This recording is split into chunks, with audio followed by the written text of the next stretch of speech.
विदर्भातल्या एका कवीची कविता त्याचा आशय मला वाटतं हे स्पष्ट करायला सोपं जाईल. तो कवी एका कवितेमध्ये असं म्हणतो, की जगाच्या बाजारात त्याचा आशय सांगतो, "जगाच्या बाजारात चिंध्या नेसून सोनं विकायला बसलो. जगाच्या बाजारात चिंध्या नेसून सोनं विकायला बसलो. माझ्याकडे कुणीसुद्धा फिरकलं नाही. पण दुसऱ्या दिवशी बाजाराचा नियम समजावून घेतला.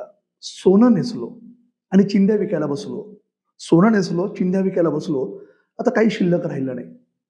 शब्दशः अर्थ आपण इथं घेणं अपेक्षित नाहीये. पण मला असं वाटतं, की बोलणं हे म्हटलं तर एक शास्त्र आहे, म्हटलं तर एक कला आहे. शास्त्र का? यातल्या काही गोष्टींचा आपण जाणीवपूर्वक अभ्यास केला, तर ते विकसित करता येतं. आणि कला का? तर कधी-कधी अशी काही मंडळी आपल्याला भेटतात, की त्यांच्याकडे अंगभूत अशा काही गोष्टी असतात, की ज्यांचं संवाद कौशल्य आपल्याला फार छान वाटतं. लोकं जोडणारी, आपल्याला लोकांपर्यंत पोहोचवणारी, आपला विचार लोकांपर्यंत नेण्यासाठी, रुजवण्यासाठी मदत करणारी अशी ही कला आहे, असं मला वाटतं.